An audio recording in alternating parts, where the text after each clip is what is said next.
So very interesting. And I think when you were talking about these dimensions, I was thinking about, is there anything like maturity in a relationship? So like, can you, because you have laid out a pretty fascinating 6 aspects of my interaction with either myself or my surrounding and how I'm doing with that. I'm curious from your vantage point, is there any maturity model that you could build around so-called my ability to make relationships? In terms of maturity, are you asking? What sort of maturity?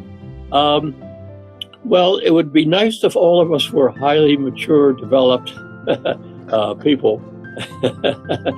But I don't know about you, but I know that I've got my flaws. I think one of the powerful things about a relationship where there's trust is I don't have to be perfect. If I can hear your response, that's a way in which I can correct myself. So Carol Robin, my co-author, and we have a very strong, I think an exceptional relationship. And when I make mistakes, Carol says, now wait a minute, David, I don't think you really want to do that. Or I'm annoyed that you did that. So in a certain sense, it's both a corrective mechanism, but it's a learning mechanism, because hopefully I don't make that mistake a second time. But if I have to walk around trying to be perfect, I can't be myself, because I'm not perfect. And the trouble is, most relationships, we can't be honest with each other, so we can't help the other person from shooting themselves in the foot. So I'm curious, if I'm an individual and I consider myself an exceptional relationship guy, or gal, so is there any litmus test? Is there any sort of a gauge that you can say, Vishal, if you can blah blah and blah, then you are getting there, you are not, I'm curious. Yeah, I think I want to go back to the 6 dimensions. I think if you say, so if I say, gee, I've got to be careful what I say to Vishal. If I say to myself, no, I really can't say that to him. Oh, we've got this issue, but I don't want to deal with it. Or if I say, yeah, I see him hurting himself, but well, I don't really give a damn. Those are sort of signs that this relationship needs some work. Now, what I'd want to quickly say is, you can't build this with everybody in the organization. You want to identify who are the key people. But Visho, if you were my boss, if you were an important colleague of mine, and I was feeling those things that I had to hold back, and I couldn't be honest with you, that's a sign that I need to do some work on our relationship to make it not necessarily exceptional, but one where we can be easy with each other. And I think when we find ourselves not easy with the other, then I start to worry. So, so relationship has basically, I don't know if so there are two sort of sides. So one is it's going good, it's going bad, right? So or I don't know if there's a neutral there, but it just huddle between the two, right? So and it's all the places between. So if it's not going well, it's probably going in a conflict, right? So that's one of the primal sort of a struggle with any relationship. So if it's and you rightly said, if I don't agree with something, or if I'm not if I'm worried about saying something that I may tip you off, then it's not going well and it may lead to conflict. So help us understand the anatomy of conflict from the vantage point of relationship. The context that's important.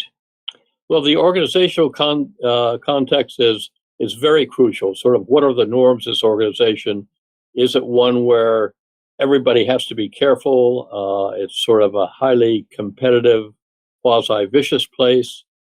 Even in those sort of organizations, and I've consulted in those and dealt with those, it's still possible to build these relationships, even though it won't change the culture, unless you're the CEO or the head of a division.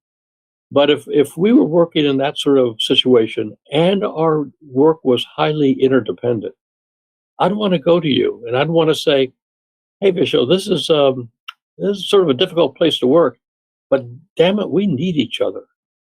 Can we start to deal with each other in a different way than most people deal with each other?" And I'm not going to be naive and say that to everybody.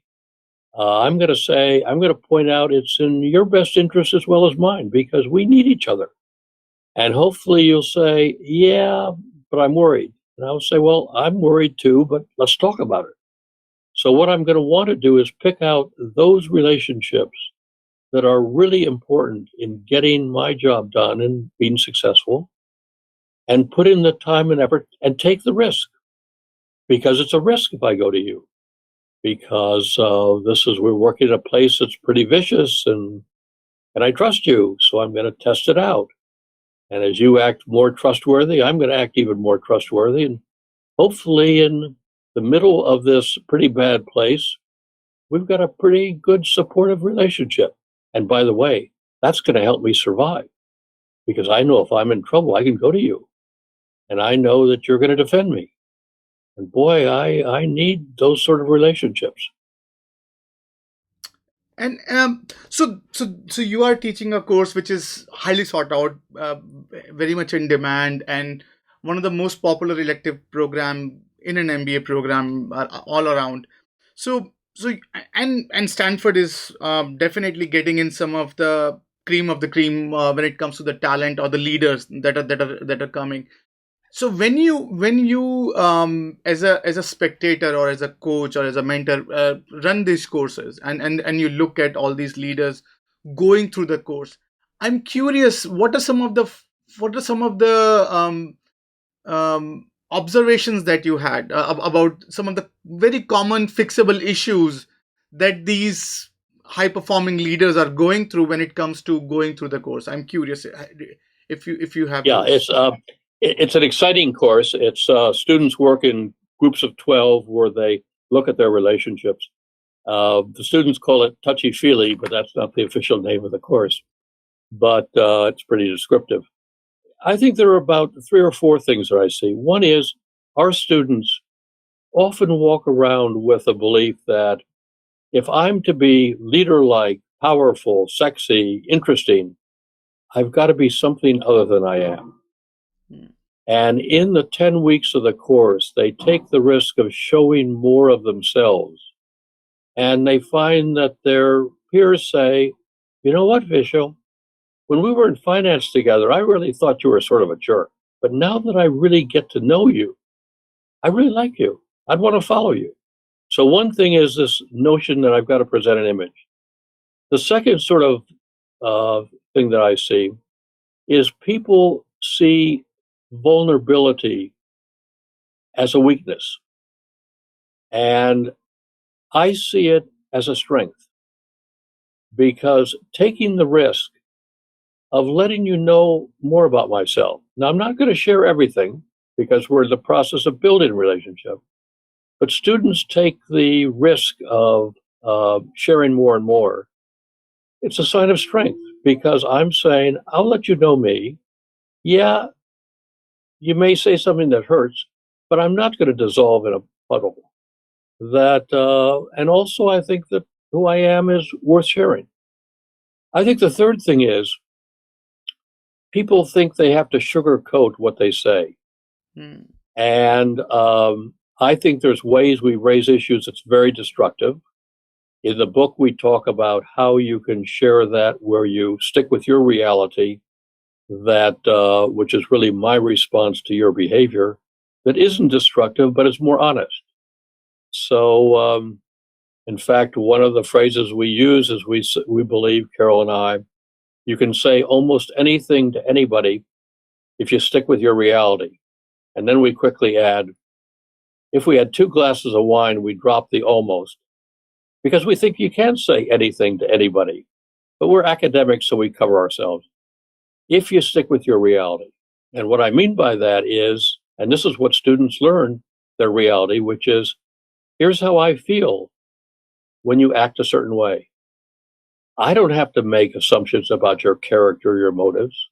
All I know is I feel closer to you, Vishal, when you say this. I feel more distant. I feel more trusting. I feel less trusting when you do X. And that's my reality.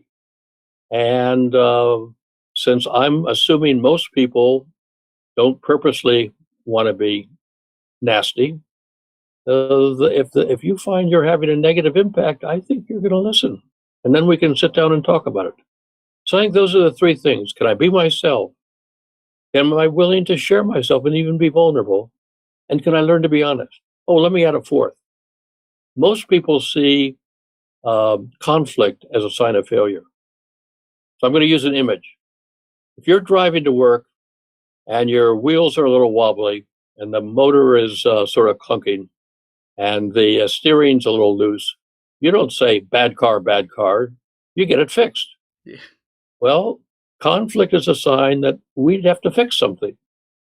And if you see it that way, then it's something I want to lean into because it's getting in the way of us having a good relationship. So I think those are the four key things I think our students learn a lot.